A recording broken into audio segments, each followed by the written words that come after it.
Jadi dalam bab ni kita banyak nak belajar tentang sistem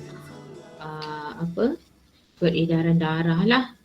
Ada jenis sistem peredaran darah, mekanisme denyutan jantung, mekanisme pembekuan darah, kumpulan darah manusia, isu kesihatan juga. Lepas tu ada satu lagi tajuk iaitu sistem limfa dan isu kesihatan yang berkaitan dengan sistem limfa. Ni so 10.1 jenis sistem peredaran. Yang pertama ialah dari segi standard pembelajaran. Apa yang patut awak capai hari ini, maksudnya apa yang kita nak belajar ialah mewajarkan keperluan sistem pengangkutan dalam organisma multisel kompleks.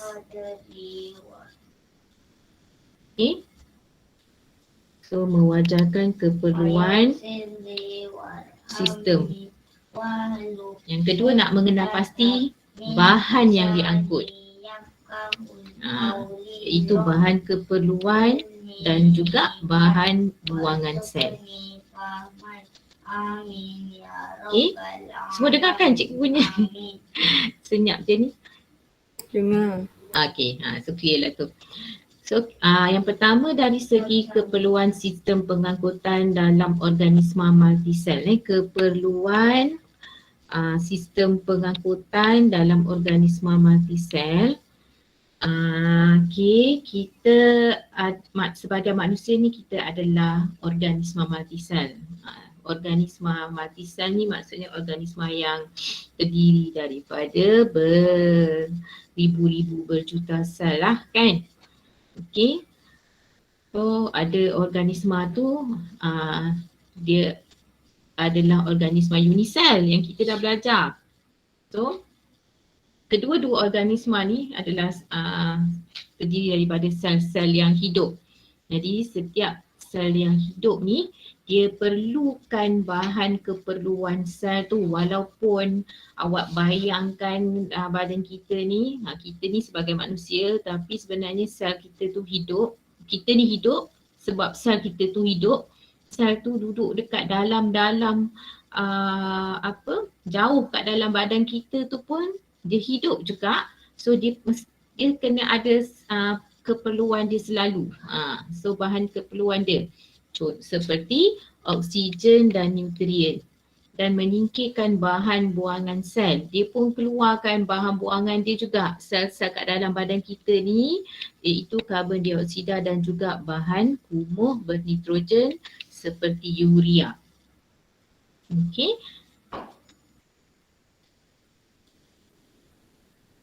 So untuk organisma unisel seperti amoeba spesies, dia memperoleh bahan keperluan dan menyingkirkan bahan buangan dia pada kita lebih mudah lah, iaitu secara resapan sahaja.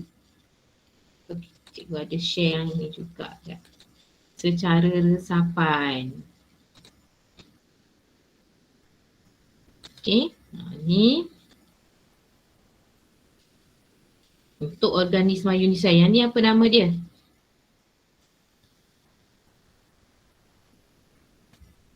Paramecium. Ini bukan amoeba lah, ni paramecium. Yang amoeba yang ni. So paramecium ni ialah unisel. Yang gajah kat sebelah ni ialah multisel. Jadi kalau unisel, dia mudah untuk bahan tu keluar masuk. Untuk masuk ke dalam badan dia melalui resapan. So resapan berlaku melalui permukaan badan dia lah. Jadi masuk dan juga keluar. Oksigen masuk, karbon dioksida tu keluar. Melalui dia punya permukaan, lapisan permukaan dia je. Bila masuk melalui lapisan permukaan tu dah cukup untuk support keperluan oksigen dekat dalam seluruh sel ni. Tapi kalau organisma multisel, macam gajah, macam manusia, awak cuba bayangkan kalau oksigen tu hanya masuk melalui permukaan juga. Maksudnya melalui permukaan tu melalui apa? Melalui kulit dia lah. Kan? Melalui kulit dia. Kalau masuk melalui kulit dia, bayangkan dia cukup tak oksigen tu nak dibekalkan ke seluruh bahagian badan dia. Macam tu, cukup tak?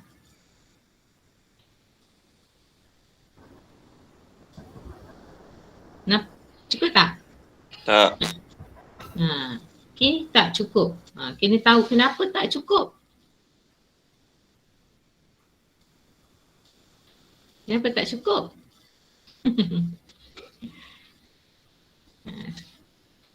Ada siapa-siapa tahu kenapa tak cukup?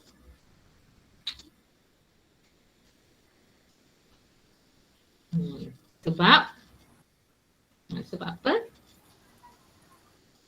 Sebab isi padu dalam badan gajah tu lagi banyak daripada kulit dia. Sebab kan dalam badan gajah, dalam badan manusia ada isi padu. Yang ni dia lebih nipis, yang untuk unisel saiz dia kecil. Dia adalah satu sel. Dia punya isi padu dia lebih kecil berbanding dengan permukaan dia. So permukaan dia lebih besar. Jadi gas yang masuk melalui permukaan tu boleh support lah masuk kat dalam, boleh cukup untuk yang isi padu dia. Tapi bagi manusia multiselular, isi padu dalam badan kita lebih besar daripada luas permukaan badan kita. Jadi maksudnya ada sel-sel yang kat dalam, yang jauh kat dalam badan gajah ni, dia akan lambatlah dapat oksigen tu. So boleh menyebabkan sel tu mati. Jadi benda tu tak efektif lah. Okay, cara pengangkutan secara resapan tu tak efektif untuk multicellular. Okay, jadi kita sebut macam ni, organisma unisel ni dia memperoleh bahan keperluan dan menyingkirkan bahan buangan ke persekitaran luas secara resapan melalui membran plasma dia. Kerana nisbah jumlah luas permukaan per isi padu. Kita ada nisbah JLP per isi padu, nilai dia lebih besar. Maksudnya kalau kita boleh kira luas permukaan paramecium tadi, JLP dia lebih besar berbanding isi padu dia. Okey, selalu kalau kat sekolah cikgu ada eksperimen untuk buktikan benda ni. Kita tak guna organisma tapi guna cube, jelly, agar-agar. Agar-agar ni kita potong, yang satu agar-agar berukuran 1 cm kali 1 cm. Kemudian kita buat lagi satu agar-agar yang berukuran 6 cm kali 6 cm contohnya.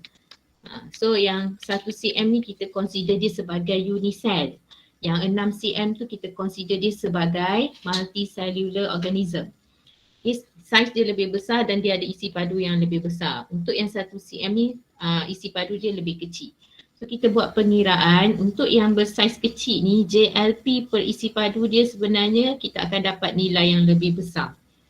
Okay, so nanti ada pengiraan kat bawah ni juga. Inilah bendanya.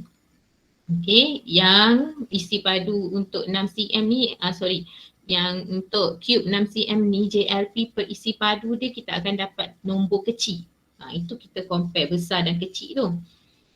So untuk ameba dan paramecium, ameba spesies ni tidak memerlukan sistem pengangkutan yang khusus sebab dia punya oksigen boleh meresap melalui dinding permukaan dia saja, so dia tak perlu sistem pengangkutan dalam badan dia. Tak perlu ada salur darah untuk angkut oksigen. Okay, untuk angkut bahan masuk dan keluar daripada sel. Tapi bagi organisma multisel, dia pun yang bentuk dia lebih kompleks, saiz dia lebih besar. Oleh itu, bahan tu tak boleh masuk secara resapan saja. Sebab bila dikira JLP, jumlah luas permukaan dia berbanding isi padu, JLP dia kecil. Luas dia punya isi padu dia lagi besar. So sel bagi organisma multisel yang kompleks ni ada pula terletak jauh kat dalam badan dan keadaan tu menyukarkan pertukaran bahan. Macam mana yang masuk melalui kulit tu nak pergi kat dalam-dalam, oksigen tu tak sampai. So untuk mengatasi masalah ni, jadi organisma multisel, itulah Allah dah ciptakan. Adalah bantuan dia. Iaitu sistem pengangkutan dalaman yang dikenali sebagai sistem peredaran darah.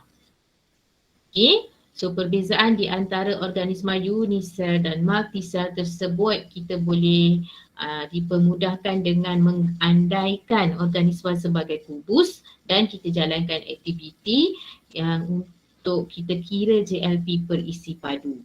Okey. So nanti awak kira lah, contohnya kat sini panjang sisi dia 1.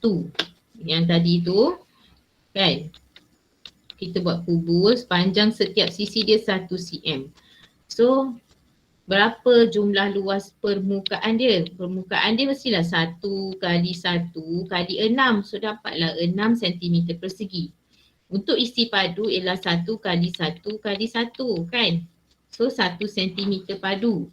Jadi JLP per isi padu kita dapat 6 per dengan 1 sama dengan 6. Kita bahagikan nombor 6 ni dengan isi padu, kita dapat 6. So kalau kita tengok kubus C, panjang sisi dia ialah 3 cm setiap sisi. Lebih besar lah. Patutnya cikgu lukis kan 3 cm. So jumlah isi padu dia ialah 3 kali 3, jumlah luas permukaan. 3 kali 3, 9. 9 kali 6 dapat 54. Untuk isi padu kubus ni pula kita dapat 3 kali 3, 9 kali 3, 27. Kan? Panjang, darat, lebar, darat, tinggi. Dan JLP per isi padunya ialah 54. Bahagi dengan 27. Dapat berapa? 2. Dapat 2. So nilai ni kecil, nilai ni besar. Jadi kita kata JLP per isi padu untuk kubus A lebih besar berbanding dengan JLP per isi padu untuk kubus C yang saiz dia lebih besar. Tu maksud JLP per isi padu. So dapat dah kita simpulkan dekat sini, kalau semakin besar saiz kubus tu, semakin kecil nisbah JLP per isi padunya. Dapat 2 tadi. Dan JLP per isi padu dia mempengaruhi kadar resapan bahan keluar masuk sel. Ini cuma kita comparekan dekat permukaan luar je lah. Janganlah kita compare resapan dekat dalam kita punya alveolus ke apa semua tu yang lain pula lah kan. Okay, next ialah standard pembelajaran yang kedua ialah kita nak mengkonsepsikan jenis sistem peredaran darah. So kita ada dalam tajuk ni belajar tentang haiwan ni. Haiwan-haiwan termasuk manusia dia ada beberapa jenis sistem peredaran dalam organisma multisel, iaitu terbahagi kepada 2, terbuka dan tertutup. Dan seterusnya kita nak membanding dan membezakan antara sistem peredaran dalam organisma multisel, serangga, ikan, amfibia dan juga manusia. Okey. So untuk jenis sistem peredaran, apa maksud sistem peredaran ni? Sistem peredaran darah kita bahagikan 2 dulu, iaitu sistem peredaran terbuka dan sistem peredaran tertutup. Okey. Sistem peredaran tu maksudnya ialah kita punya inilah, kalau bagi manusia sistem peredaran darah terdiri daripada 3 komponen. Okey. Komponen yang pertama ialah jantung, komponen yang kedua ialah salur darah, komponen yang ketiga ialah medium dia iaitu darah tu sendiri. Jadi untuk sistem peredaran darah manusia ni, kita tahu darah dia mesti mengalir dalam salur darah, betul tak? Okey. Darah dia dalam badan kita sebenarnya ada saluran yang darah tu duduk dalam tu. Okey, darah tu tak boleh keluar daripada saluran tu. Contohnya darah tu tak boleh keluar, tak boleh keluarlah daripada laluan dia. Kalau keluar tu maksudnya kita dah ada mengalami luka lah. Macam kalau kita luka dekat jari kita ni terkena pisau, kenapa darah tu keluar? Dia bukan duduk dekat bawah, dia bukan duduk ni, tapi sebab apa? Pisau kita tu dah potong salur darah kat dalam. Jadi darah tu boleh keluar. Keluar ke, kalau dah kulit kita terpotong, dia keluarlah melalui kulit juga kan. Kalau lah kata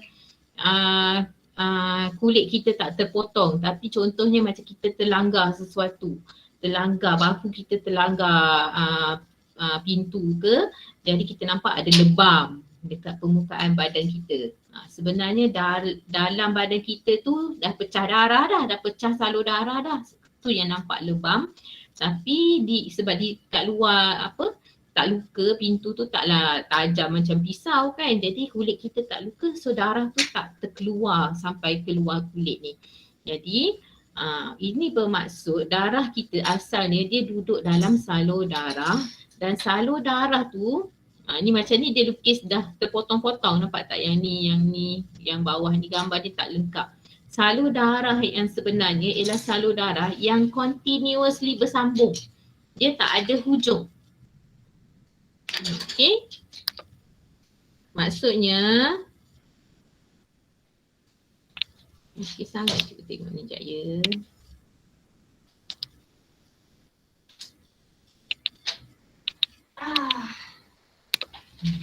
Dia tak ada hujung macam ni, hujung macam ni, hujung macam ni. Sebenarnya dia adalah salur dia panjang kan. Sambung, ada yang sambung, kalau boleh sambung-sambung lah. Macam tu. Okay, so itu kita namakan sebagai sistem peredaran tertutup. Closed circulatory system. Ni. Ini cuma gambaran sahajalah untuk laluan kita punya sistem peredaran darah, laluan darah kita. Okay, sistem peredaran darah bagi manusia dan beberapa jenis haiwan lain adalah tertutup. Okay, maksudnya darah tu mengalir dalam salur darah. Okay. Bolehlah tambah kat sini. Apa maksud sistem peredaran tertutup? Darah mengalir dalam salur darah yang tertutup.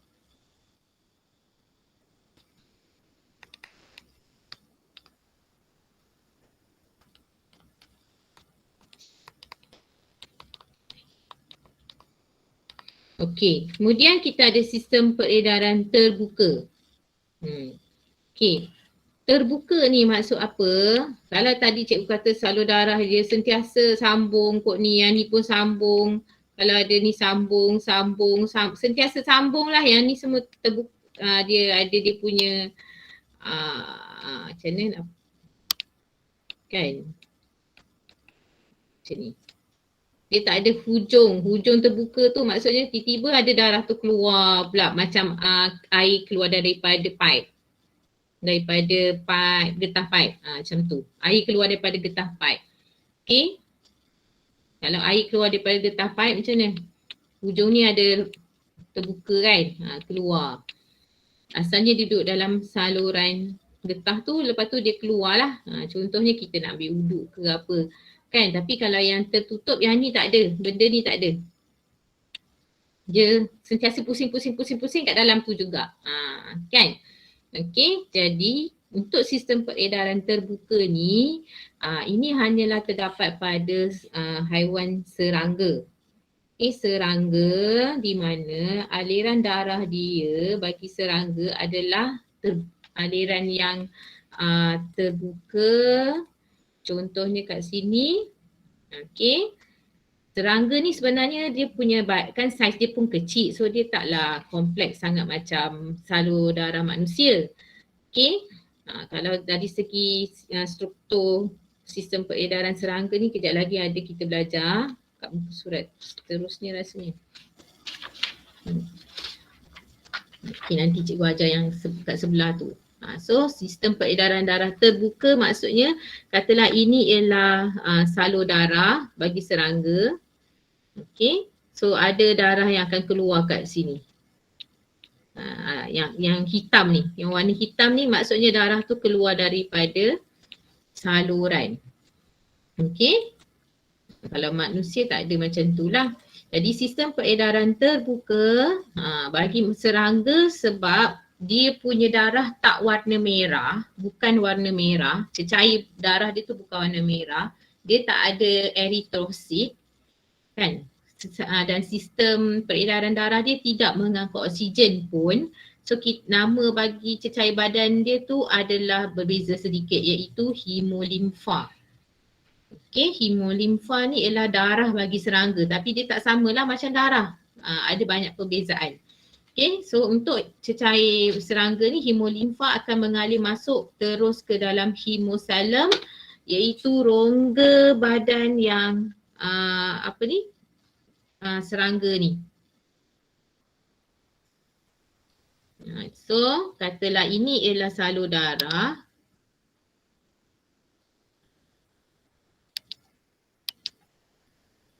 Kenapa?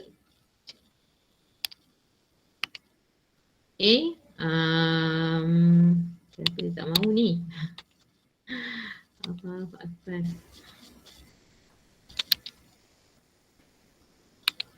Okay, ini ialah salur darah. Ni salur darah. Ini sebenarnya jantung. Yang kat belakang ni dia punya jantung. Ni tubular heart ni maksudnya jantung dia berbentuk tiup. Tak sama macam manusia. Bentuk panjang. Salur darah dia pun sebenarnya terdiri daripada aorta sahaja. Aorta sahaja. Salur darah. Okay. So bila darah tu keluar, hemolimfa tu duduk dalam ni lah. Hemolimfa tu keluar daripada bukaan dekat hujung sini. Sini ada bukaan, sini ada bukaan. Jadi bila dia keluar daripada salur darah dia masuk ke ruang-ruang badan antara sel. So ruang-ruang ni kita panggil hemosalem. Cecair darah tu kita panggil hemolimfa, ruang badan tu kita panggil hemosalem. Okay. So hemolimfa ialah cecair yang bernutrien yang terdapat dalam kebanyakan invertebrata. Contohnya awak bunuh lipas. Lipas tak keluar warna merah kan? Tak ada keluar darah warna merah belalang, tak ada warna putih macam tu, colourless kan? So itu ialah hemolimfa. Okay. Dan sistem peredaran darah bagi serangga ni cikgu bagi tahu tadi dia tidak mengangkut oksigen. Sebab tu dia tak ada hemoglobin dan tak warna merah. Sebab sebenarnya serangga ada sistem lain untuk angkut oksigen. Apa nama dia? Dah belajar? Sistem trakea. Sistem trakea. Kita dah belajar bab berapa? 7 tu macam tu kan. Sistem trakea yang angkut oksigen. Okay, tapi yang sistem peredaran dia angkut nutrien sahaja untuk serangga. Okay, bagi manusia oksigen tu diangkut dalam ni juga. Okay, so itu beza terbuka dan tertutup. Tertutup ni duduk dalam aliran yang tertutup. So untuk yang tertutup ni pula kita bahagikan kepada dua, iaitu yang pertama sistem peredaran tertutup dan tidak lengkap. Okey. Dan lawan dia kat sini, cikgu dah minta cikgu dah betulkan, awak tolong betulkan juga, iaitu sistem peredaran tertutup dan lengkap. Potong ganda dua, ni salah ni. Okey. Cikgu, Ya. dekat buku dia macam lain lah. Apa dia? Dekat buku dia yang cabang pertama ni tunggal dengan ganda dua. Lepas tu dekat ganda dua tu dibahagi dua jadi tidak lengkap dengan lengkap. Kira macam semua salah. Okey, kalau macam tu dia jadi tertutup. Sekejap.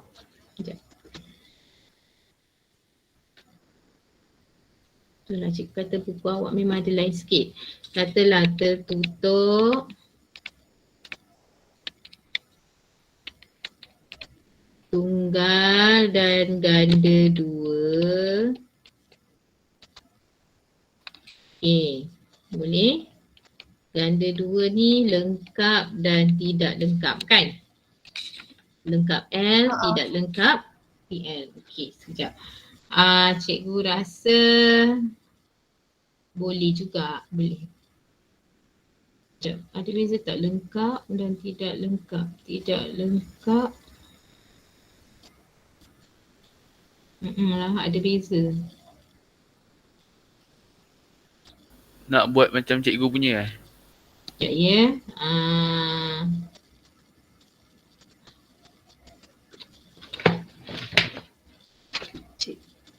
Kalau tidak lengkap ni katak pun ialah ganda 2. Buat macam awak punya. Buat macam awak punya. Cikgu nampak macam lebih baik ikut yang awak tu sebab kalau kita bahagikan nanti kita akan okey, ini betul ini ialah tunggal. Tunggal ni sebenarnya ikan. Tunggal lawan dia ialah ganda 2. Tunggal dan ganda 2 ni betul lah maksudnya, sinilah yang salah. Okey, tunggal dan ganda 2. Okey, lepas tu ganda 2 terbahagi kepada lengkap, ni betul, dan tidak lengkap. Okey, tu baru pecahan dia betul. Sebab tunggal ni ikan, tunggal tak ada lengkap dan tidak lengkap. Dia memang dia tak ada istilah tu, tapi ganda 2 memang betul ada lengkap dan tidak lengkap. Ikut buku awak. Okay. So, jadi dia punya, pening tak gambar ni? Ikut buku awak lah senang. Okay, tunggal lawan dia ialah ganda 2. Dan kemudian untuk ganda 2 ni pula, sistem peredaran ganda 2 dia terbahagi kepada sistem peredaran yang tidak lengkap dan juga lengkap. Okey. So ini dia tunjukkan sistem peredaran terbuka, nampak ada darah yang keluar. Sel-sel dibasahi hemolimfa. Yang ini yang bulat-bulat ni ialah sel badan body cell dia. Bukan sel darah, sel body dia. Okey, yang ini nampak tak dia punya ni bersambung, yang ni tak bersambung kan. So yang bersambung ni maksudnya dia tertutup. Okey, so untuk yang tertutup ni darah sentiasa terkandung dalam salur darah tertutup yang berterusan dan diedarkan ke seluruh badan. Okey, pertukaran bahan berlaku merentasi dinding kapilari darah. Jadi sebenarnya kalau dia dah jumpa kat sel yang dia nak pergi tu pun, darah ni bukan darah tu yang keluar. Kan? Darah tu tak keluar daripada salur ni, daripada kapilari darah. Tapi apa yang berlaku ialah bahan tu sahaja. Sebab darah dia mengangkut bahan, mengangkut oksigen, mengangkut nutrien. Jadi nutrien tu sendiri yang meresap, bukannya darah merah tu yang keluar. Darah merah tak akan keluar, tapi nutrien dia, oksigen dia yang akan pergi kat sel-sel tu. Okay, boleh faham? Okay, so ni bioinfo ni bolehlah baca apa maksud hem. Hem ni ialah darah, sebab tu hemolimfa, hemoglobin, hemosel, hemosalem kan. So salem ialah rongga. Okay, hemosalem ialah rongga yang berisi hemolimfa. Bagi serangga dia tiada sel darah merah, maka hemolimfa ni tidak berwarna. Okay, dan oksigen dan karbon dioksida diangkut oleh sistem trakea. Bagi serangga oksigen tu tak diangkut dalam hemolimfa dia pun. Okay, so untuk perbandingan antara sistem peredaran bagi organisma multisel, serangga, ikan amfibia dan manusia. Okey, untuk serangga, sistem peredaran darah dia kita sebut terbuka sebab salur darah dia terbuka. Sebab darah boleh mengalir keluar daripada salur darah. Jadi satu atau lebih jantung akan mengepam hemolimfa melalui salur darah ke dalam kaviti badan ataupun rongga badan yang dipanggil sebagai hemosalem apabila jantung mengecut. Jadi jantung serangga tadi cikgu kata boleh jadi bentuk tiup. bentuk yang panjang yang belakang ni. Okey, dia kata satu atau lebih jantung tu maksudnya ni yang bulat-bulat tu lah kan. Okey, jadi bila jantung pump maksudnya tiub ni mengecut. Tiub ni mengecut, mengempis. Dalam salur jantung tu ada hemolimfa. Bila jantung tu pump, dia akan menghasilkan tekanan. Jadi darah ataupun hemolimfa ni akan terus keluar melalui aorta ni. Dia keluar melalui aorta. Okay, dia keluar melalui saluran aorta dan ikutlah arrow ni. Cikgu ni dah terlajak keluar ke mulut pula kan. Okay, dia keluar ikut arrow ni. So yang ruang bawah ni, ruang bawah tu ialah hemosalem. Hemosalem. Dan hemolimfa akan bergerak mengikut bergerak ke hemosalem. Okey?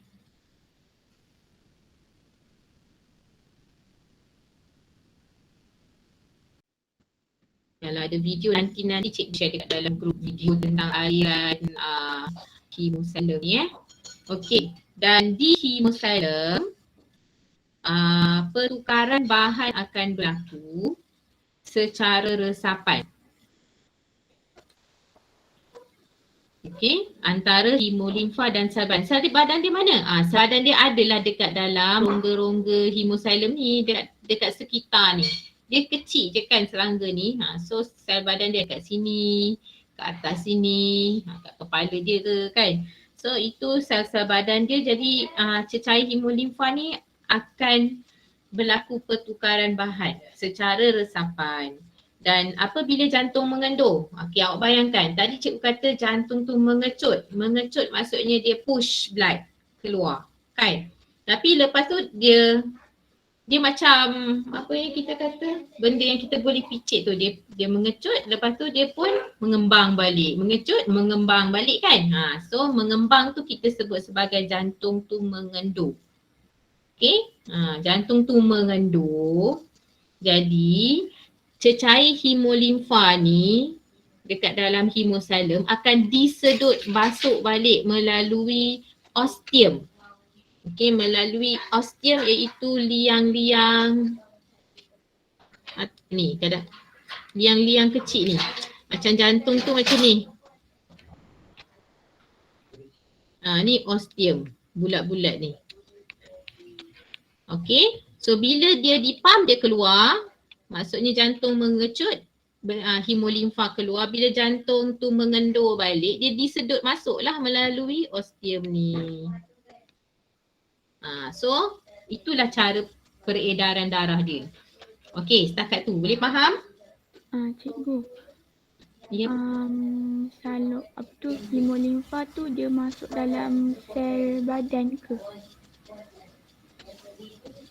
Hemolimfa masuk dalam sel badan ke? Okey. Katalah ni cecair hemolimfa keluar, kat bawah ni ada sel badan. Dia basahkan sel badan ni. Sel badan tu akan basah dengan cecair hemolimfa tu. Macam badan kita je, sel manusia ni, badan kita dibasahkan oleh mesti basah. Kenapa nak kena basah? Sebab kalau kering macam mana oksigen nak meresap? Oksigen kena ada medium dia untuk lalu. Benda macam gas kan, gas kena ada medium dia untuk meresap. So sama juga dengan sel-sel badan ni. Sel badan ni basah dengan cecair hemolimfa. Ada air dekat luar-luar ni. So hemolimfa tu dia tak masuk ke dalam sel badan. Apa yang penting ialah nutrien yang dia bawa tu yang akan meresap dalam sel badan serangga tu. Macam tu, boleh tak?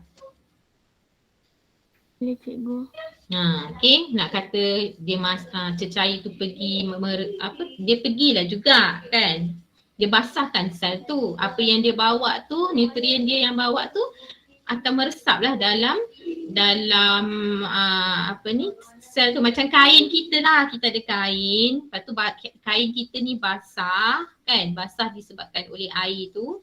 So apa bahan yang ada dekat air tu akan meresaplah dekat kain tu. Macam tu. Okey. Tu untuk serangga. Okey, jadi yang keduanya ikan. Okey. So habislah sistem peredaran terbuka tadi, satu contoh je. Satu je yang ada. Yang sekarang ni ialah sistem peredaran tertutup. Tapi bagi ikan, sistem peredaran dia kita sebut tertutup dan tunggal. Okey, kenapa tunggal? Okey, tunggal ni maksudnya ialah ni jantung. Ni jantung ikan.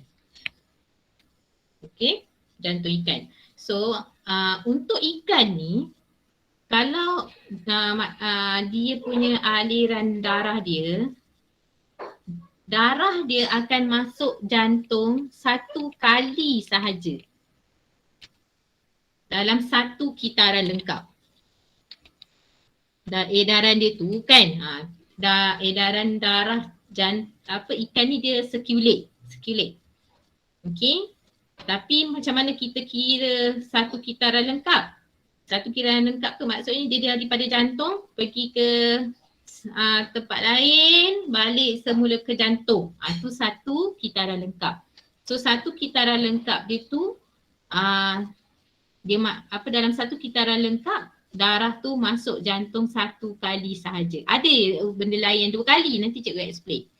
So yang ni jantung dia satu kali sahaja. Okay, so itu maksud tunggal. Sekejap lagi ada lagi lah explanation. So kita tengok dulu untuk jantung ikan. Jantung ikan ni dia hanya ada dua ruang sahaja. So aliran darah dia mesti masuk ruang yang pertama kita panggil atrium. Jantung manusia pun kalau ruang pertama yang darah masuk mesti atrium dulu baru ventricle. Jadi atrium ni mesti aero masuk, ventricle mesti aero keluar. Okay, jadi dia masuk atrium dulu, lepas tu dia masuk ventricle. So ini ruang yang pertama, warna biru ni, yang warna merah ni ruang yang kedua. Ini ruang yang kedua. So dua ruang lah. Okay, dua ruang jantung. Ruang tu maksud apa? Space. Sebab dalam tu darah bukan mengalir dalam salur darah. Darah mengalir dalam kawasan tu. Contohnya macam rumah kita. Rumah kita ada ruang tamu kan. Okay, kalau benda cecair yang masuk dia memenuhi ruang tu lah.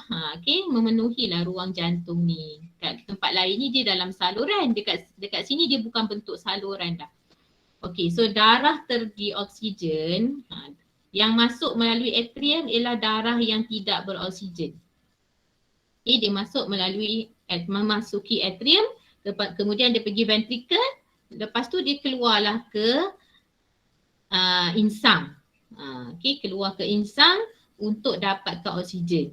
So dekat insang ni berlakulah pertukaran gas. So ventricle akan mengepam darah ke kapilari insang. Yang bahagian atas ni dia dah label dah insang kat sini kan. Okay, di mana pertukaran gas berlaku. Bila pertukaran gas berlaku maksudnya darah yang tidak beroksigen tadi akan dapat oksigen. Dekat insang ni dia dapatkan oksigen. Okay. So dia dah dapat oksigen dah. Lepas tu daripada insang tu darah tu tidak berpatah balik semula ke jantung. Kalau kita bandingkan dengan manusia darah daripada paru tempat dapatkan oksigen dia mesti patah balik ke jantung kan. Itu yang jadi ganda dua. Okey, yang ini tunggal sebab darah daripada insang yang dah dapat oksigen ni dia direct terus pergi kepada sel-sel badan dia. So pergi kepada capillary systemic iaitu untuk hantar ke sel-sel badan. Jadi capillary insang mengalirkan darah ke dalam salur darah yang mengangkut darah beroksigen ke capillary systemic. Okey, boleh faham tak? Boleh. Boleh, Okay. Alhamdulillah. Pergi dekat sel-sel badan ni capillary systemic dan di capillary systemic iaitu dekat tisu badan, oksigen akan meresap ke dalam tisu. Dan sementara karbon dioksida akan keluarlah daripada tisu tu. Maksudnya berlakulah pertukaran gas dekat sel-sel badan dan darah tadi akan jadi balik darah yang tidak beroksigen. Kan? Dia balik semula jadi darah yang tidak beroksigen dan masuk balik semula ke jantung. So maksudnya dia dah lengkap satu kitaran dia. Satu kitaran tu dia mesti pergi insang, dia mesti pergi sel badan, balik semula ke jantung. So kalau kita tengok kat sini, peredaran darah ikan ni, dia hanya satu kali sahaja masuk jantung dalam satu kitaran lengkap. Okay? Itu kita panggil sistem peredaran tertutup dan tunggal. Okay. Soalan selalu tanya apa? Berapa ruang jantung ikan kena tahu? Ni, ruang jantung ikan ni. Arrow ni kena tahu. Okay. Apa maksud sistem peredaran tunggal pun kena tahu. Apa kelemahan sistem peredaran tunggal ni pun awak kena tahu. Okay. So nanti kita tengok yang lain. Darah mengalir melalui jantung hanya sekali dalam satu kitaran lengkap. Okay, pada rajah sistem peredaran bagi semua haiwan dan manusia, warna kamera mewakili darah beroksigen dan biru mewakili darah terdioksigen. Serta hijau mewakili darah bercampur dengan menggunakan pensel warna. So bolehlah awak warnakan mana? Warnakan macam ni lah. Macam ni. Warnakan macam ni. Dia suruh warna merah yang beroksigen, biru yang terdioksigen kan?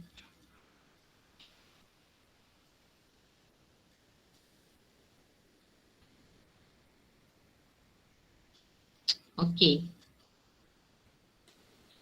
Yang seterusnya, cikgu tak boleh lah nak tunggu awak mewarna. Cikgu kena cepat. Okey, yang seterusnya kita nak tengok sistem peredaran bagi amfibia. Apa dia amfibia? Dua alam. Dua alam. Dua alam yang biasanya kita ada ialah katak lah. Ataupun kalau kat overseas ada salamander kan. So, okay, untuk amfibia, kita nama sistem peredaran bagi amfibia ni ialah sistem peredaran darah yang tertutup. Dah faham maksud tutup? Okey, kali ni kita jumpa ganda dua dan juga tidak lengkap. Okey. Untuk sistem peredaran ganda dua ni ada maksud dia, tidak lengkap pun ada maksud dia juga. Okey, bagi katak, jantung dia terdiri daripada 3 ruang. Okey, ni jantung katak. Ni jantung katak. Dia ada 3 ruang. Mana ruang dia? Ruang dia 1, 2, 3. Ni consider satu ruang. Okey, 1, 2, 3 ruang. Kalau manusia pun lebih kurang macam tu juga, tapi manusia ada 3 dan 4 bahagi kat tengah-tengah ni kan. Katak tak ada pembahagi tengah-tengah tu. Okay, so jantung bagi katak, amfibia ada 3 ruang dengan 2 ruang atrium dan 1 ruang ventricle. Okay.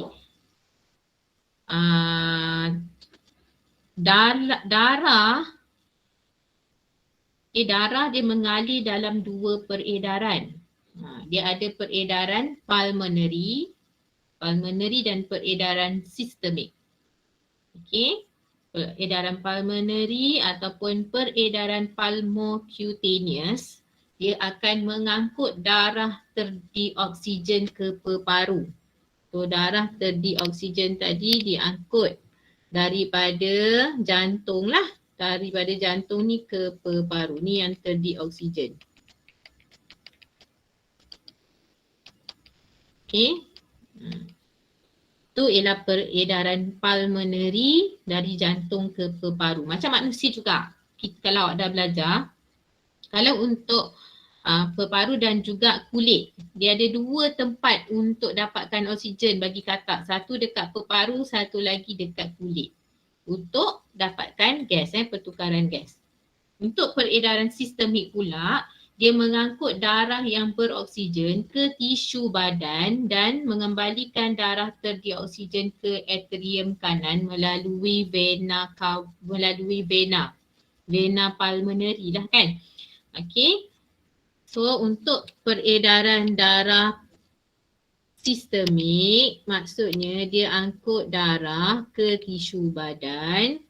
Yang ke tisu badan tu maksudnya daripada peparu ni satu balik ke jantung, mengembalikan darah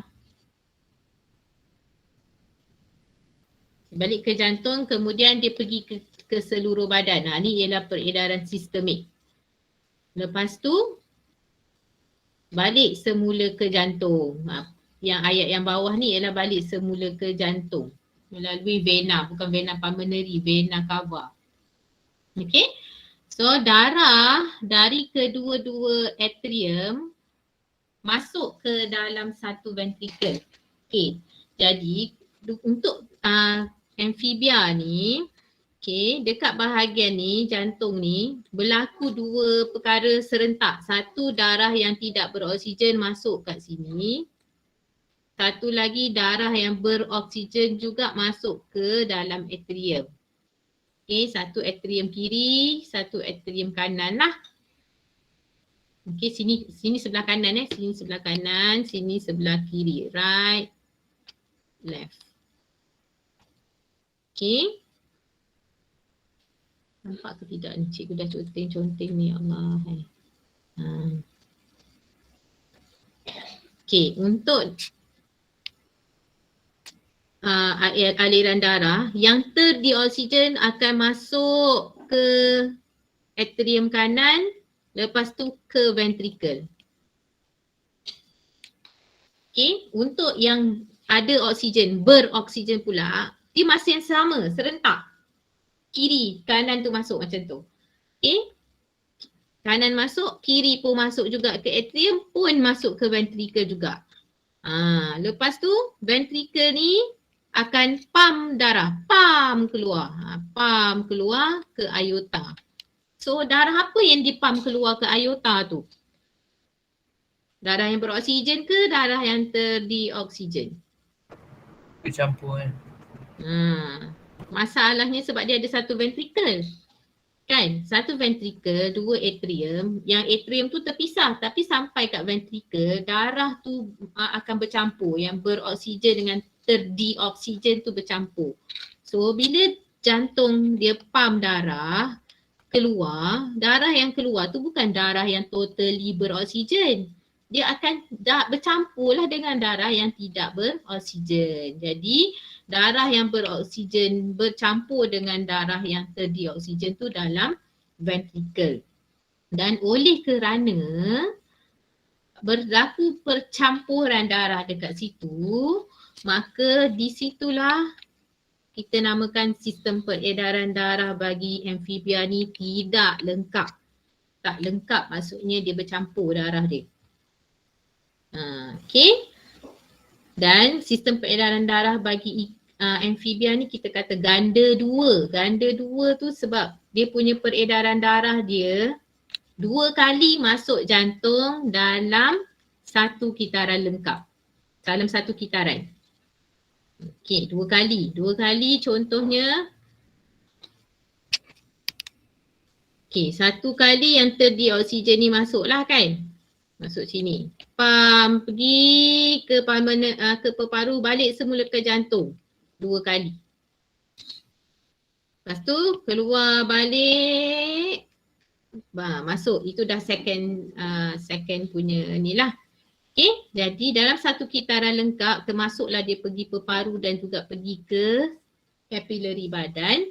Bercampur darah masuk jantung dua kali. Macam manusia lah. Manusia kan dia pump darah ke jantung, balik pergi ke paru dapat oksigen. Daripada oksigen tu balik semula ke jantung. Balik semula ke jantung tu dah kali kedua dah.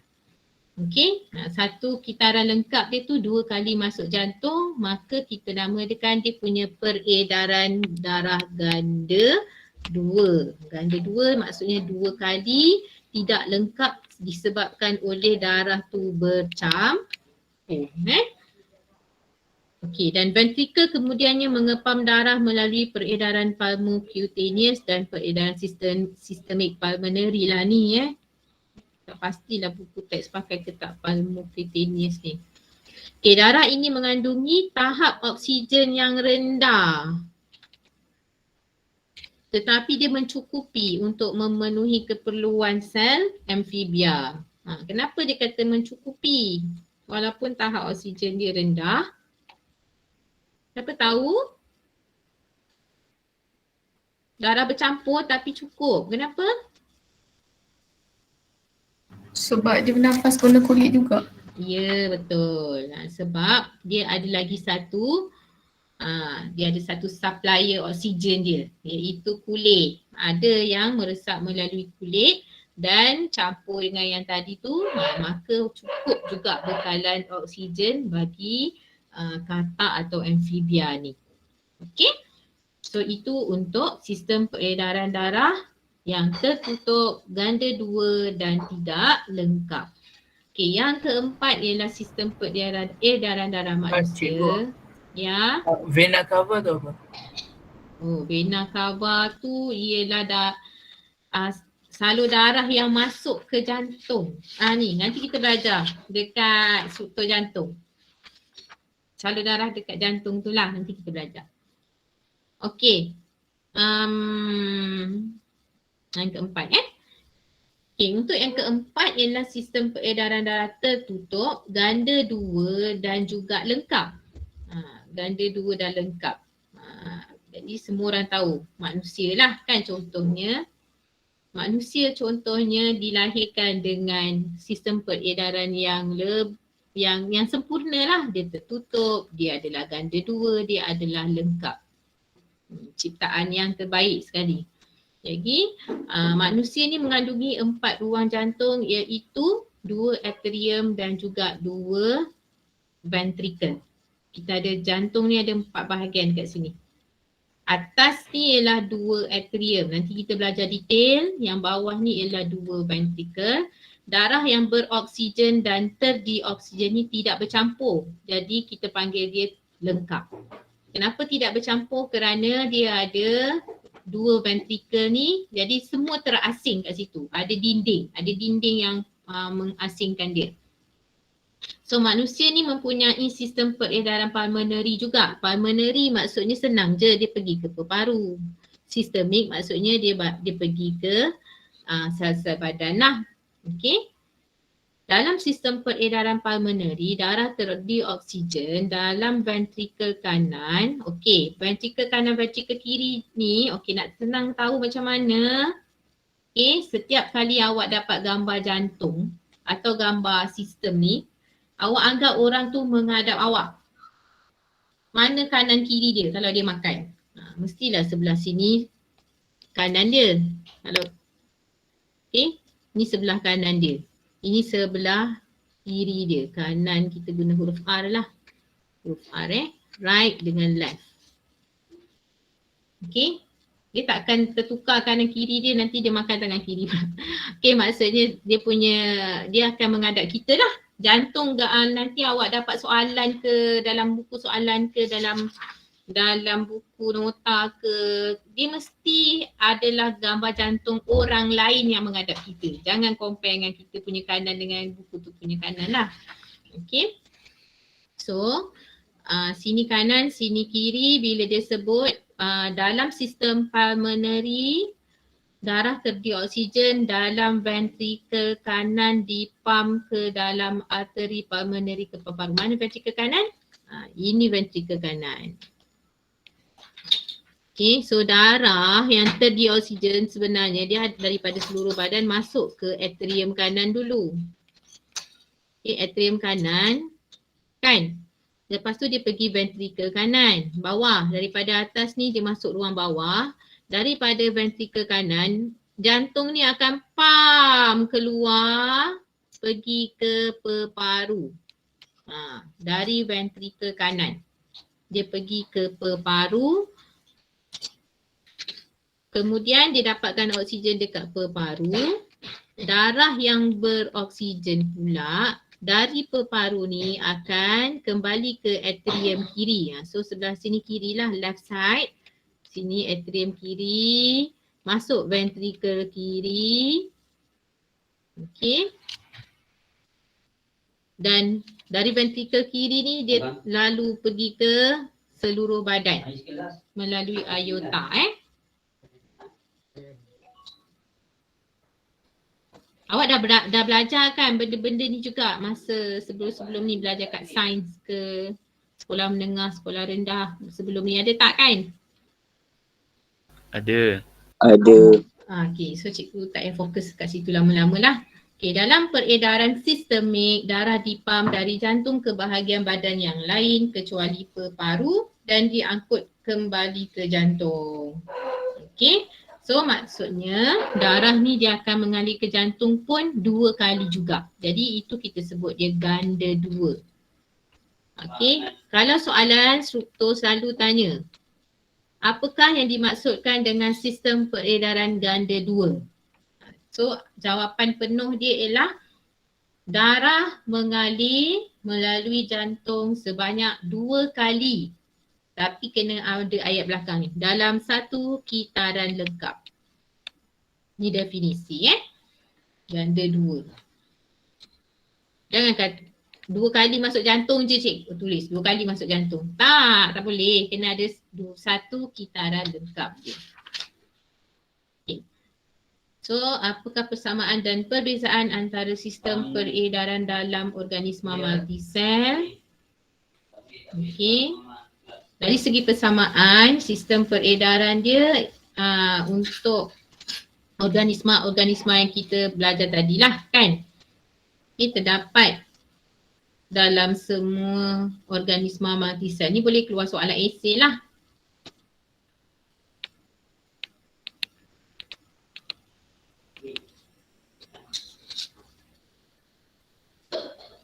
Dia mempunyai jantung. Setiap sistem peredaran tadi kita belajar ada jantung untuk mengepam darah. Fungsi dia mengangkut nutrien. Semuanya mengangkut nutrien dan bahan buangan. Kalau nak kata angkut oksigen, serangga tak ada kat sini lah. Yang injap pada jantung akan memastikan pengaliran darah sahala. Jadi jantung ada injap untuk pastikan pengaliran darah sahala. Okey, ni dari segi perbezaan jenis sistem peredaran darah. Bagi serangga, sistem peredaran darah terbuka, ikan tertutup, amfibia tertutup, manusia tertutup. Okey, tertutup tunggal, tertutup ganda 2 untuk amfibia, manusia tertutup ganda 2. Ni bilangan ruang jantung, bilangan atrium, ikan ada 1 atrium, serangga tak adalah. Okay, bilangan ventricle ada 1, 1, 2 untuk manusia. Pengasingan darah beroksigen dan terdioksigen bagi amfibia dia tidak lengkap. Bagi manusia lengkap. Okay, Rajah menunjukkan sistem peredaran darah dalam organisma P dan Q. Berikan satu contoh organisma P dan Q. Yang ni memang selalu keluar. Katalah nombor 2. Soalan nombor 2, soalan struktur dia bagi gambar macam ni. Dia bagi dia punya stem soalan dekat atas ni. Dia bagi nak apa yang kehendak soalan. Kehendak dia nak satu contoh organisma P dan Q. Jadi bab bahagian peredaran darah ni awak kena kenal lah. Cara nak kenal contohnya yang gambar ni kita tengok jantung dia. Sistem peredaran apa yang ada jantung macam ni je. Kan? Apa nama dia? Ikan. Ikan. Okay, so ikan lah yang ni. Okay, kalau yang ni pula kita tengok, oh ni macam manusia tapi hati-hatilah kita tengok ada 2 ruang ke ada 4 ruang. So sekarang ni ada tengah-tengah ni, nampak tak yang warna putih ni? Ni yang tengah-tengah ni. So ini berapa ruang ni? 4. 4 1, ni 2 kat sini, 3 kat bawah ni, 4 dekat sini. So ada 4 ruang yang terpisah. So manusia lah untuk Q ni. Cikgu. Yep. Yang apa ni? Sistem peredaran darah tertutup ganda 2 dan lengkap tu memang manusia je, tak ada benda lain. Ada. Manusia, lembu. Mamalia ke cikgu? Ya, mamalia. Cikgu, kalau ikan paus kan mamalia kan, jadinya dia ikut kita juga ke? Ikan paus. Ikan paus cikgu kena tengok balik, nanti cikgu check. Takut salah pula kan. So nanti cikgu check balik ikan paus. Tapi yang biasalah macam kat sekolah, kalau ada peluang sebelum ni, cikgu akan sediakan jantung lembu ke, jantung kambing ke. Yang tu bolehlah tengok dia punya apa ni. Nanti kita belajar kat depan tu jantung kan. So kita boleh nampak bentuk jantung dia yang ada 4 ruang tu. Okey. Kalau ikan paus ni cikgu pun kena cek balik, takut salah. Okey. Yang ini huraikan persamaan dan perbezaan antara sistem peredaran darah dalam organisma P dan Q. Maksudnya suruh bezakan antara ikan dan manusia tadi. Tadi bandingkan, bukan bezakan lagi. Bandingkan, kalau bandingkan dalam soalan tanya bandingkan, maksudnya kena bagi point untuk persamaan dan point untuk perbezaan. Okey, so dari segi persamaan, awak bolehlah salin sikit-sikit dengan lajunya. Yang pertama, kedua-dua sistem peredaran tadi, kedua-dua haiwan tadi adalah multi-cell. Sistem peredaran ni, sekejap kat sini. Sistem peredaran tadi kita ambil ayat dekat muka surat 178 juga. Terdapat dalam, sekejap salah. Sorry, salah. Nombor 1, kedua-duanya bagi ikan dan manusia kan. Dia related dengan soalan sebelum tu. Kedua-duanya mempunyai peredaran tertutup. Okey, P1. Kedua-duanya adalah peredaran tertutup. Yang kedua, perbezaan yang kedua ialah darah mengalir dalam salur darah.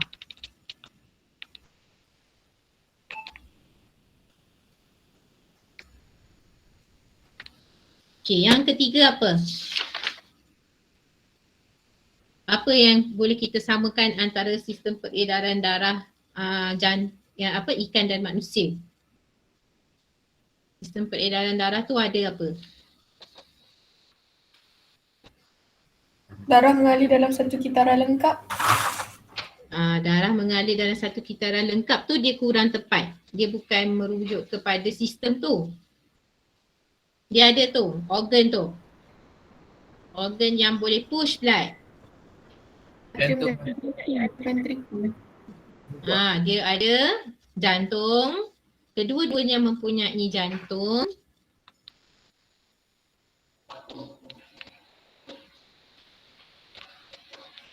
Ataupun nak kata jantungnya mempunyai atrium dan ventricle pun boleh juga.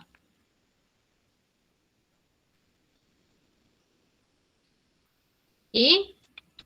Jantung. Kedua-duanya mempunyai jantung sebagai organ pengepam darah.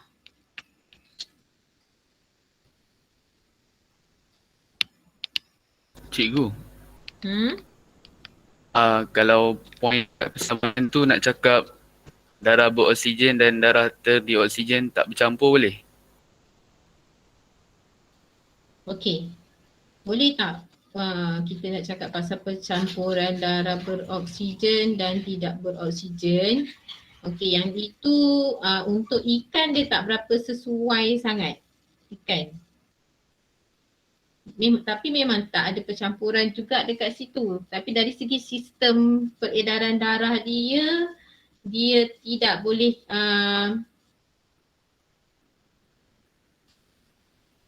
takat ni cikgu tak bagi lagi lah untuk untuk tulis macam tu, takut salah nanti.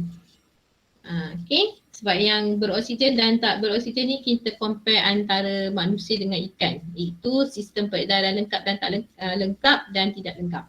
Kalau untuk manusia dan ikan, tak manusia untuk amfibia. Kalau ikan dia tak ada istilah lengkap tak lengkap tu. So dia tak adalah kata percampuran oksigen tu. Ya. Lupa. Kita buat poll kehadiran, takut lupa terus.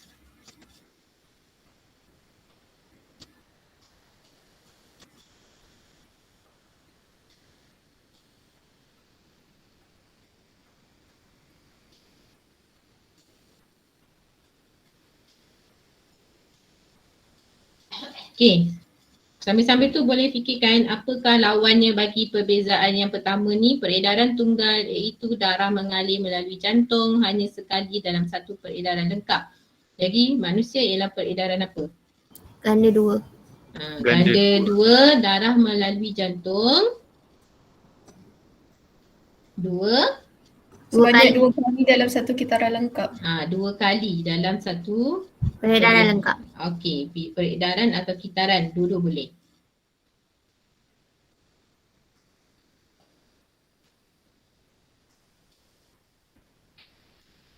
Okey, boleh buat kehadiran yang tidak hadir ni mesti tak ada dalam ni kan? Tidak hadir.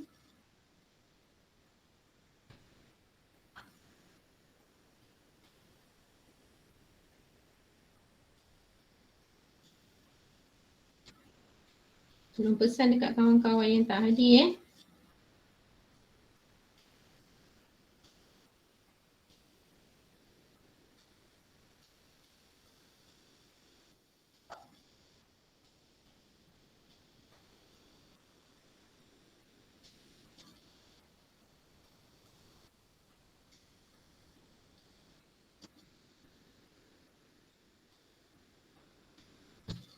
Okey. Yang kedua, kat sebelah sini dia kata manusia ni mempunyai berapa ruang jantung. Jantung terdiri dari berapa atrium dan berapa ventricle. So kat sini ayat yang sama. Okey, nampak tak kita buat ayat yang sama. Okey. Ini juga adalah teknik ataupun cara ataupun tips untuk kita tulis esei yang memerlukan kita membandingkan. Okey, membandingkan. Yang pertama kita buatlah persamaan ayat macam atas ni. Ini sebenarnya P1, P2, P3, P4 dia kan selalu cikgu bagi dalam semasa cikgu semak awak punya kertas kan. So samalah. Tapi kalau esei awak janganlah tulis awak yang tulis P1 ni kan. P1 tu kerja cikgu. Awak cuma tulis yang point dia saja. Tulislah nombor 1, nombor 2, jangan P1, P2. Okey, dari segi perbezaan pula kita kena bandingkan dari segi aspek yang sama.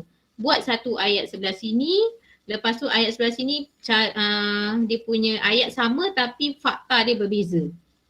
So kat sini awak akan dapat markah dia, contohnya cikgu dah siap tanda nanti, cikgu akan buat D bracket kiri kanan tik perbezaan yang pertama D1 differences 1. Yang ini differences 2 dengan syarat apa yang awak tulis kat sini. Contohnya kat sini jantung mempunyai 4 ruang. Kat sini dekat ikan awak tulis juga jantung. Jangan tulis pasal ventricle dia. Jantung ada 2 ruang. Jantung terdiri dari 1 atrium. Untuk ayat yang kedua ni. 1 atrium dan 1 ventricle. So persamaan tu sama dari segi aspek dia. Kalau kita bezakan lelaki dan perempuan, lelaki memakai songkok, perempuan memakai tudung. Jangan lelaki memakai songkok, perempuan memakai makeup. Kan? Aspek tu tak sama. Okay, so kena compare dengan dalam aspek yang sama. Okay, nombor 3. Alamak ni, bila nak masuk 10.2 ni, nombor 3, nombor 4, nombor 5 ni. Boleh buat sendiri tak? Boleh. Boleh tu. Boleh. Okay, so nanti boleh kongsi-kongsi jawapan dekat dalam dalam kita punya group.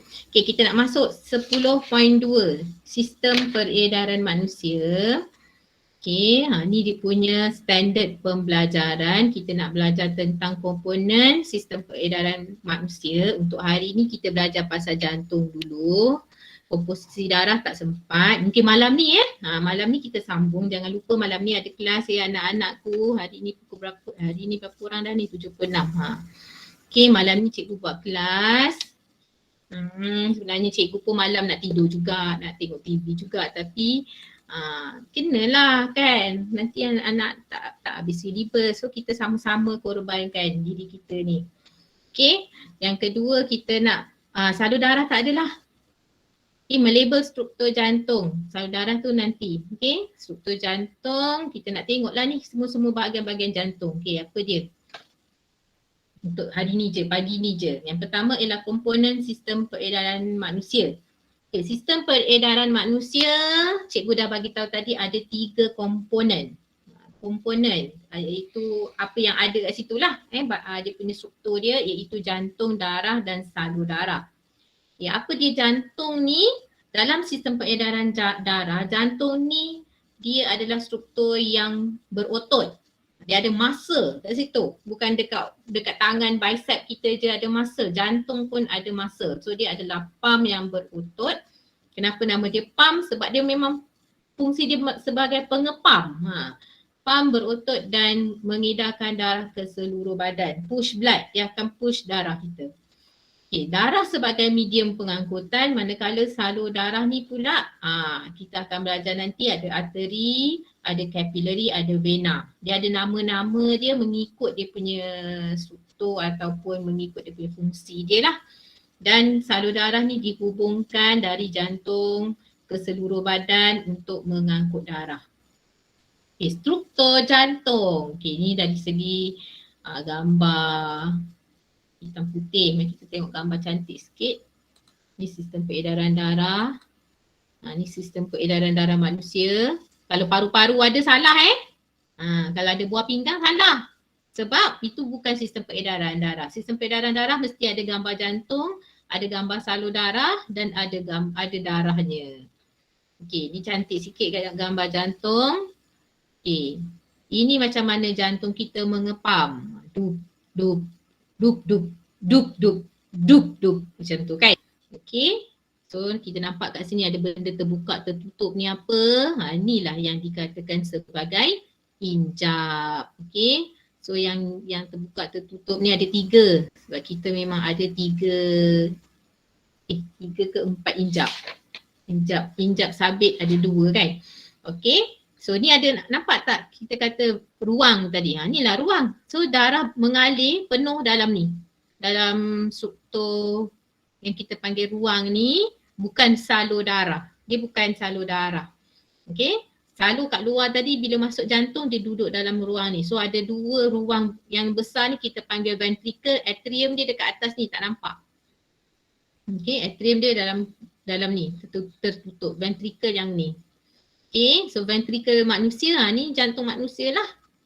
Sebab ada dinding kat tengah-tengah ni. Okay, yang injap ini yang benda yang terbuka tertutup ni. Ni nampak?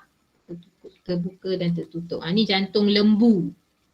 Okay, cikgu ambil gambar daripada cikgu Hailmi ni. Okay, ini ialah injap dia yang tadi kita nampak warna putih, yang ni. Yang ni injap warna putih-putih sikit, merah putih tu kan. Kat sini pun nampak warna putih-putih dia dah kena potong, dah tak ada rupa injap lah. Okay, ni ada dia punya, kita belajar nanti nama dia chordae tendineae. Yang ni Cikgu, ya.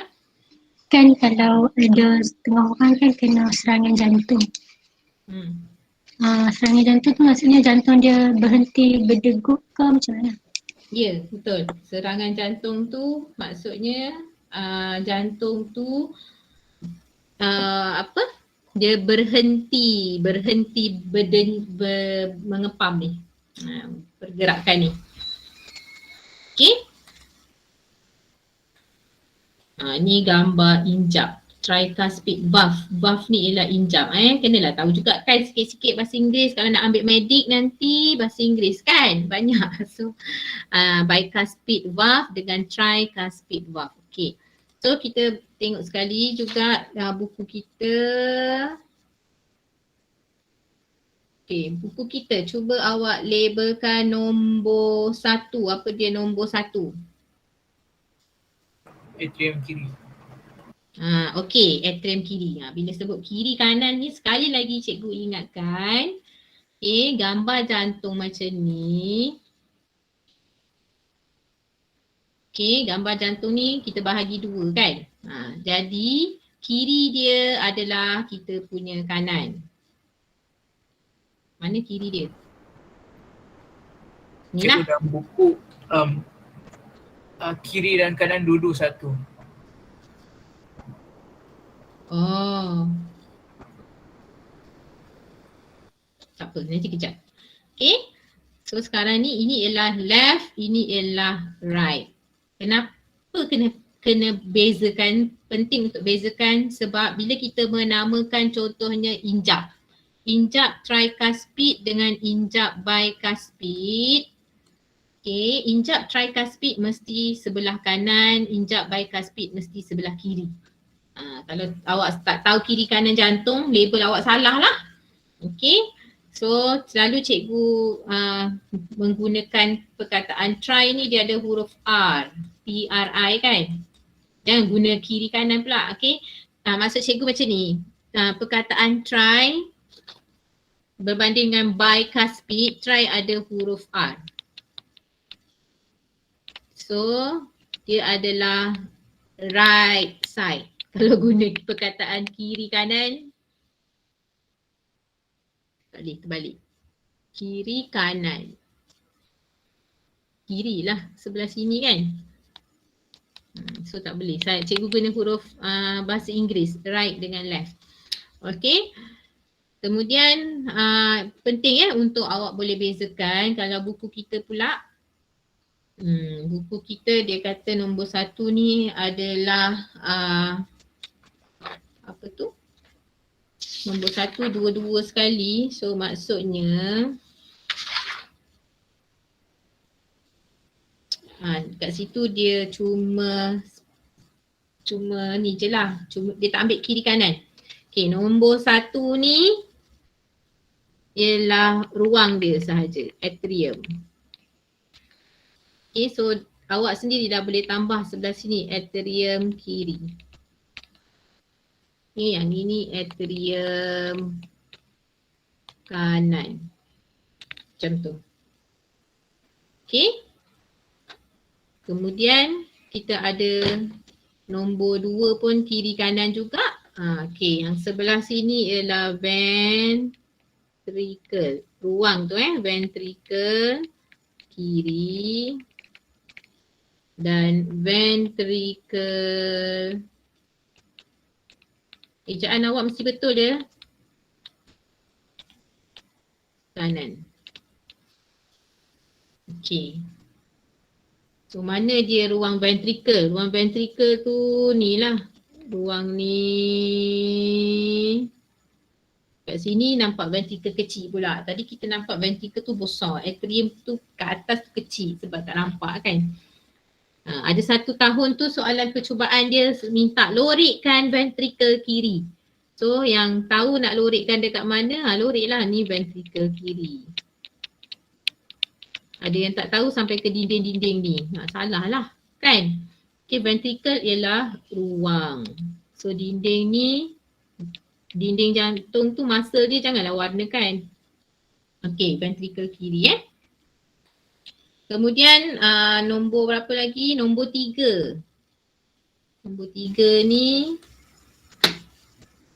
tunjuk apa? Ya, Mama. Okey, nombor 3 ialah injap. Mama. Apa dia? Tak ada apa. Bye. Injap Nombor 3 ni yang highlight pula. Yang 1, 2. Faham tak? Dia ialah benda ni dengan benda ni. Ni injap.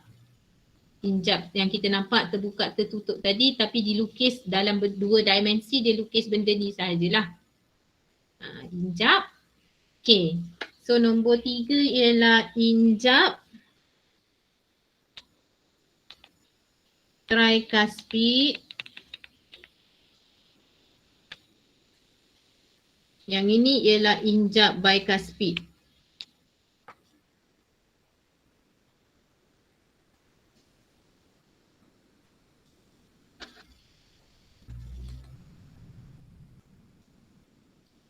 Okay, so injap tricuspid.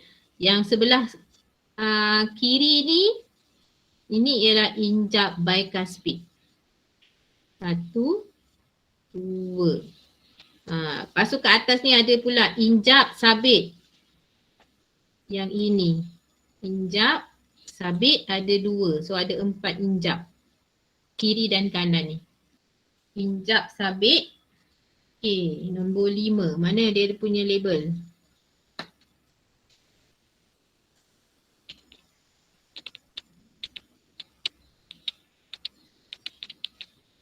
Okay, dua injap tu nama dia sama. Injap sabit kiri dan kanan. Okay, nombor 6. Salur darah yang keluar daripada atrium. Ni ialah atrium kiri. Dari ventricle kiri. Salur darah yang keluar dari ventricle kiri dia akan naik ke atas ni. So nombor 6 tu ialah aorta. Okay. Aorta tu darah daripada ventricle dia naik pusing ke atas ni.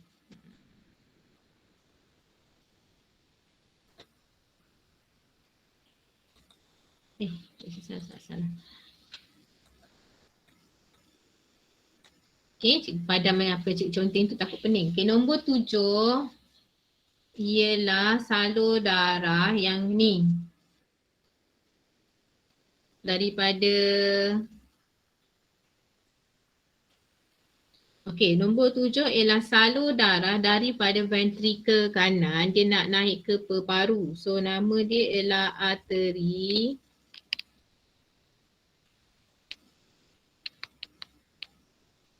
pulmonary. Nama dia pulmonary kan sebab dia pergi ke peparu. Pulmonar. Allahu Akbar. Arteri pulmonary Okay, nombor 8. Nombor 8 ialah vena cava iaitu salur darah dari seluruh badan yang membawa darah terdioksigen balik ke jantung, vena cava. So ada vena cava ni, salur ni dia ada banyak lah, ada ikut kedudukan badan dia tu. So ada vena cava posterior, ada vena cava anterior. Kita mungkin tak belajar detail sangat lah. Okay, nombor 9 ialah daripada jantung, daripada peparu balik ke jantung, dia masuk ke atrium kiri. Yang ini ialah vena pulmonary.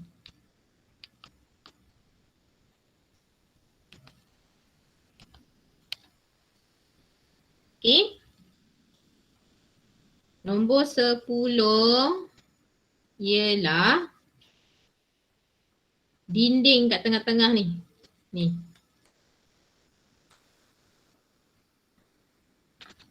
Tu dinding dia iaitu septum. Okay. Okay, nombor seterusnya tak ada. Dah cukup dah. Tapi cikgu nak tambah sikit. Struktur yang, ada nombor 4. Nombor 4. Tertinggal. Ni kat sini. Okay, nombor 4. Yang ni kan cikgu kata nak tambah tapi sebenarnya ada. Okay, nombor 4 ni ialah struktur yang memegang injap. Iaitu bahagian bawah ni.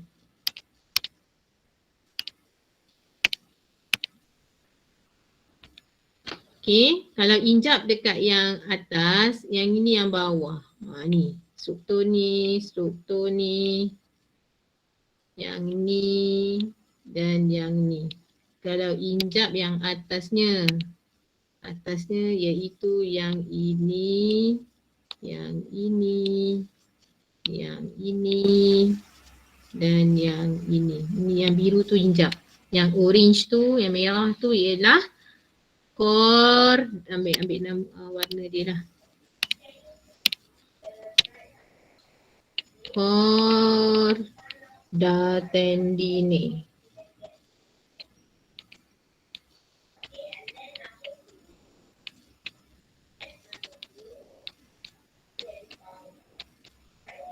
Okay, chorda tendine. Okay, so itu ialah struktur jantung. Kemudian kita tengok dari segi fungsi dia. Nombor 1. Nombor 1. Kejap ya. Okay, dari segi fungsi dia, yang pertama kita ada atrium dan ventricle lah. So atrium akan menerima darah kembali ke jantung. Serentak tau darah tu dia masuk ke dalam atrium kiri daripada peparu, kanan adalah serentak daripada seluruh badan. So dua-dua masuk ke jantung, kiri dan kanan atrium. Okay, lepas tu dia masuk ke ventricle. Okay, ventricle ni dia masuk ke ventricle dan ventricle ni akan mengepam darah tu keluar dari jantung, sama ada ke peparu ataupun ke seluruh badan. Okay, dan struktur ventricle kiri lebih tebal dinding dia. Ni nampak ni bukan sengaja lukis, sini kecil, sini besar. Sebelah kiri ni, ventricle kiri ni dinding dia lebih tebal. Mana dinding dia?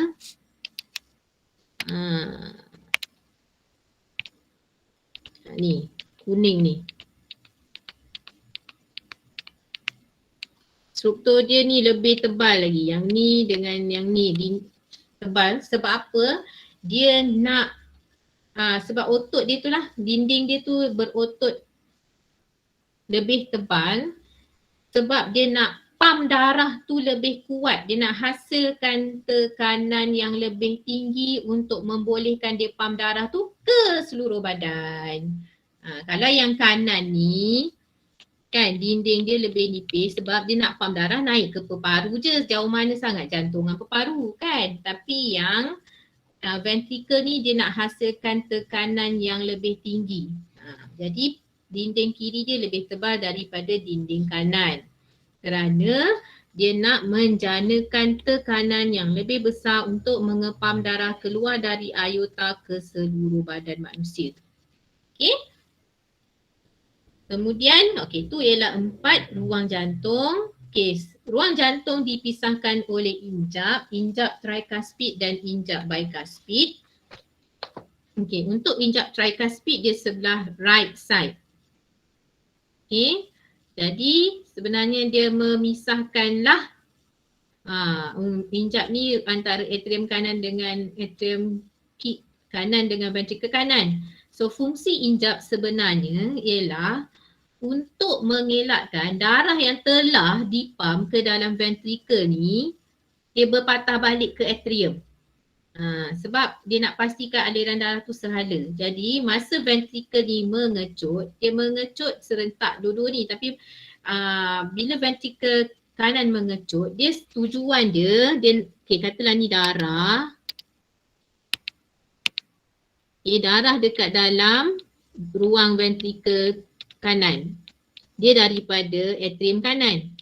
Tujuan ventricle ni pam darah ataupun dia mengecut, dia nak push blood tu naik ke sini.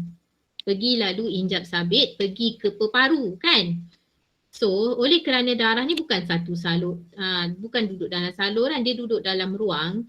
Jadi ada kemungkinan juga bila ventricle ni mengecut, dia mengecik, dia memicit darah tu, dia mengepam darah tu pun boleh juga naikkan atrium balik. So kenalah ada pintu kat sini. Jadi yang jadi pintunya sekarang ialah injap. Injap dia menghalang darah daripada ventricle kanan balik ke atrium kanan. Sebab dia nak push blood tu ke hala yang lain. Dia nak pergi ke melalui injap sabit ni keluar pergi ke peparu. Okey. Jelas tak yang tu? Jelas. Okey, sama juga dengan injap bicuspid.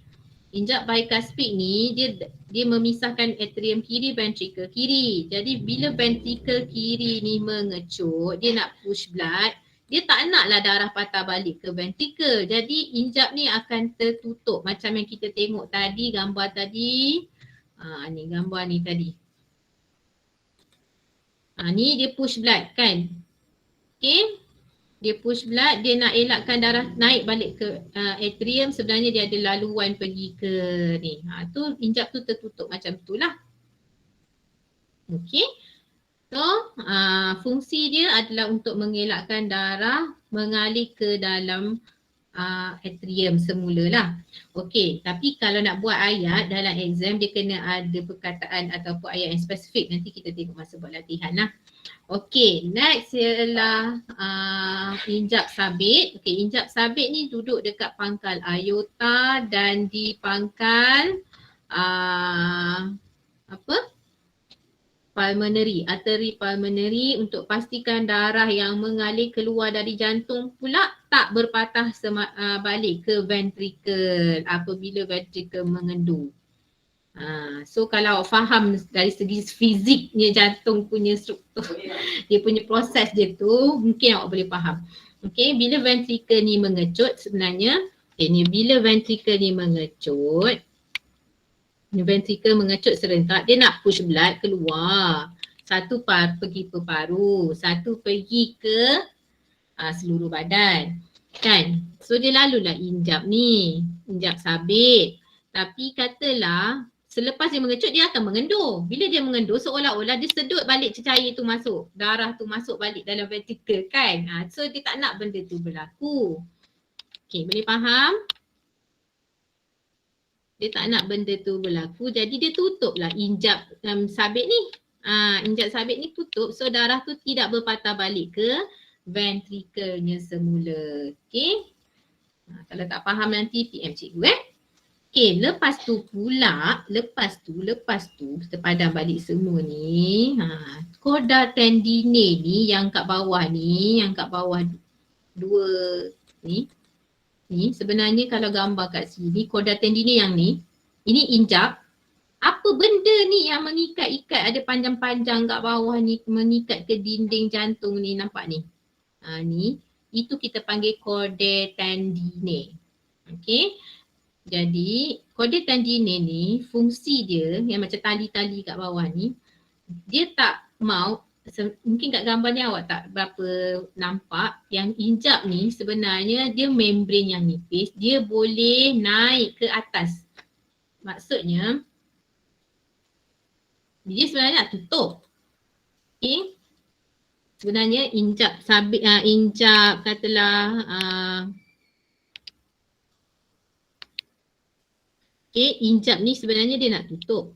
Dia nak tutup. Okay, dia nak tutup laluan. Kan? Elak darah berpatah balik. Tapi kalau tak ada chorda tendinae ni, injap tu boleh buka naik atas balik. Macam pintu cowboy. Pintu cowboy yang flip tu. Kita lalu sebelah sana, dia pun terbuka sebelah sana. Nanti orang masuk dalam sebelah sini, dia pun tertolak sebelah sini. Cuk, injap tu boleh macam tu. So, injap ni dia akan ada chorda tendinae ni. Chorda tendinae ni untuk hold dia.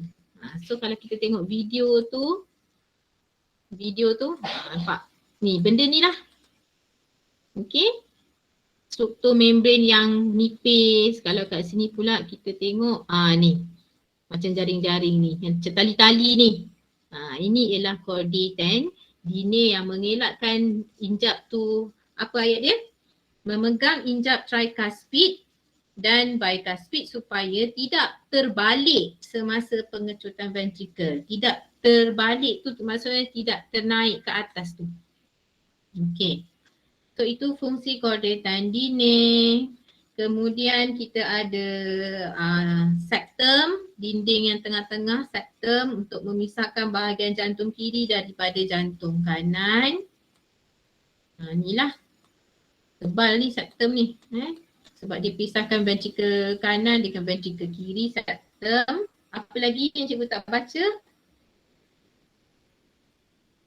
Okay, untuk aorta.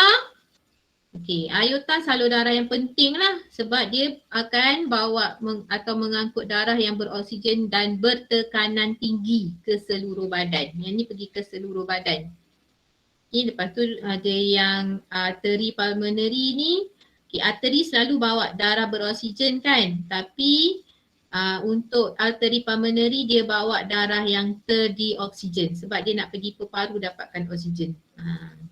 Vena pulmonary pun terbalik juga, selalu vena bawa darah tidak beroksigen, tapi yang ini vena akan bawa balik darah yang beroksigen. Kenapa nama dia vena juga cikgu? Sebab salur darah tu masuk ke jantung, nama dia vena. Salur darah tu keluar dari jantung, nama dia arteri.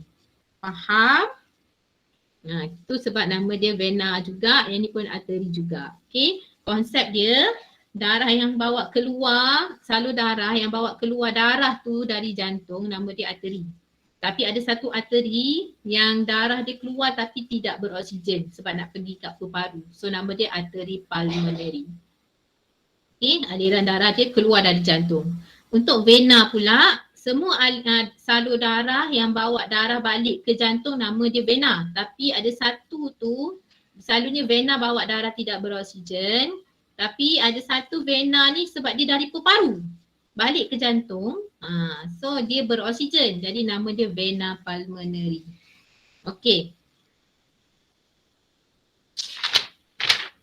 Lagi, muka surat seterusnya.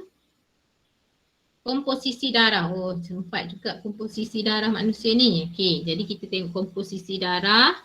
Okay, darah manusia kita namakan dia darah. Kalau awak belajar balik bab 2 awak tahu darah sebenarnya adalah sejenis tisu penghubung. Sama dengan rawan, sama dengan ligamen semua tu, tulang dia adalah jenis tisu penghubung. Okay, so darah manusia terbagi kepada 2 komponen utama, iaitu 45% adalah komponen sel, 55% adalah plasma. Apa benda ni cikgu? Kita tengok ada tak gambar dia.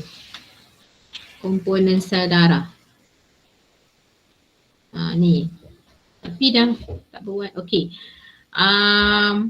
Maksudnya komponen sel darah ni, katakanlah kita ambil satu sampel darah letak dalam tabung uji, tabung didih macam ni. Okay. Lepas tu sampel darah ni kita masukkan dalam satu alat yang dinamakan sebagai pengempar, centrifuge.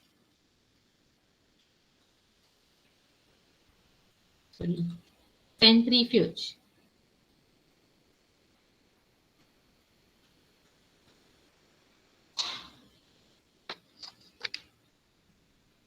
Okay, bila kita masukkan dalam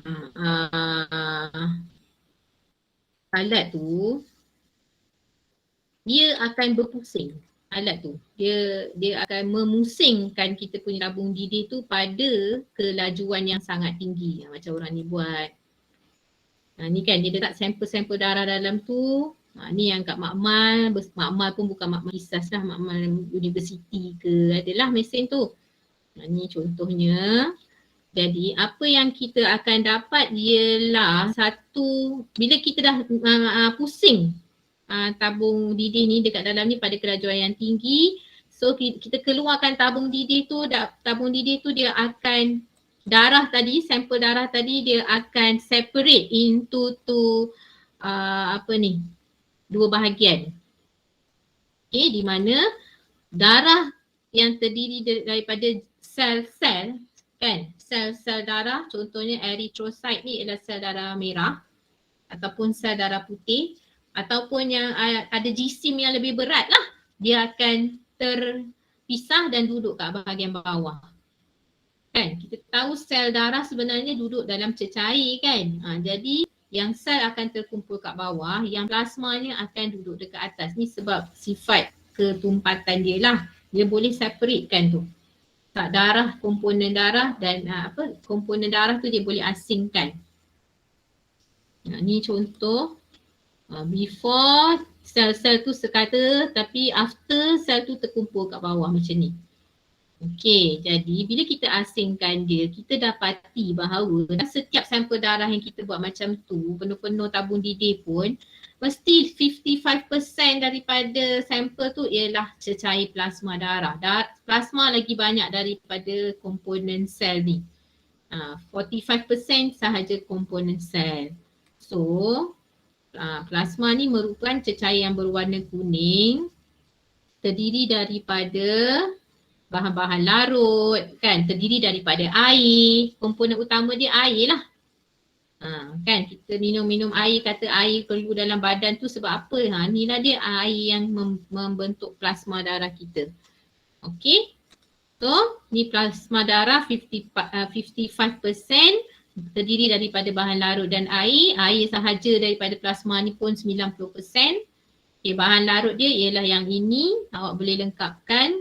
Contohnya yang larut tu ialah nutrien seperti glukosa dan asid amino.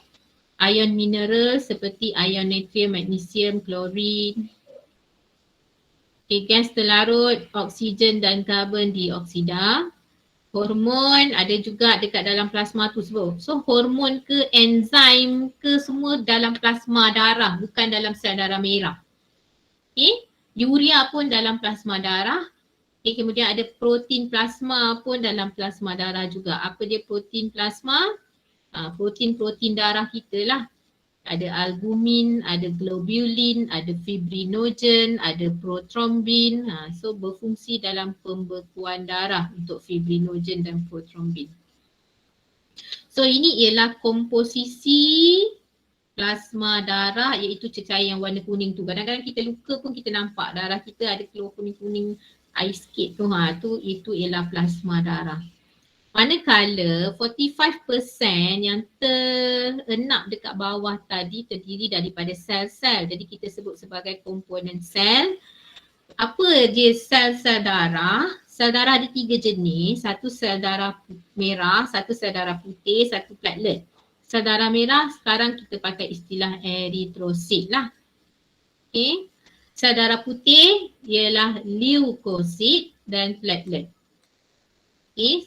So platelet ialah serpihan sel. Highlight lah ni, serpihan sel dan terbentuk di sumsum tulang. Dia tak ada nukleus. Dia sebab dia serpihan sel je, so dia tak ada nukleus. Tapi dia penting. Contohnya untuk proses pembekuan darah. Jadi biasa kita dengar ni kalau orang kena denggi, platelet saya dah kurang lah platelet ni, bahaya tak platelet ni dah kurang lah. Kan? So maksudnya apa? Kalau orang yang kena denggi tu kan dia punya itulah denggi tu kan. Jadi dia punya virus. Denggi virus ke bakteria. Dia punya tu menyebabkan jangkitan dia tu menyebabkan pendarahan dekat dalam badan kita, dekat organ-organ badan kita. Mungkin juga kat kulit kita. Jadi kalau tak ada platelet maka pembekuan darah semula jadi tak berlaku. Pembekuan darah yang diperlukan oleh badan. Kalau tak berlaku pembekuan darah, maka darah tu mudah untuk keluar, kehilangan darah yang banyak lah. Okay. So ini ialah platelet, ini ialah sel darah merah. Okay, sel darah putih kat bawah ni. Okay, sel darah putih ni banyak dah dia punya pecahan dia.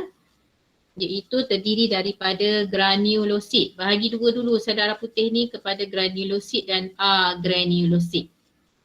Okay, maksud granulosit ialah bergranul. Apa ni? Granul ni ialah sel darah putih yang ada biji-biji dekat cytoplasma dia. Contohnya kat sini tak apa nampak sengaja. Ni granulosit tu dekat cytoplasma dia ni ada yang biji-biji merah ni ke, biji-biji biru ni ke. Ni cytoplasma dia ada granule. So ada 3 jenis granulosit. Yang pertama ialah neutrophil, eosinofil dan juga basofil. Okay, setiap 3 jenis ni ada fungsi yang berbeza. Selain daripada tu, dia tulis juga dalam bioscore tu, dia punya nukleus dia berlobus. Nukleus dia berlobus. Apa maksud berlobus?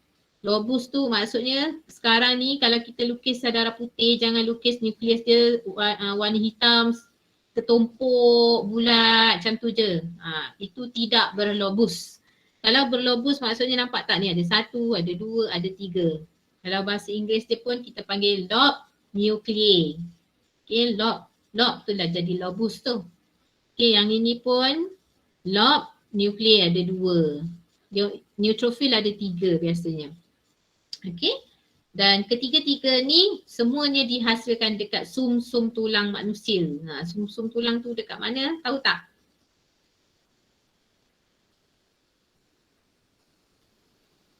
Dalam tulang. Dalam tulang kita yang warna merah tu kan.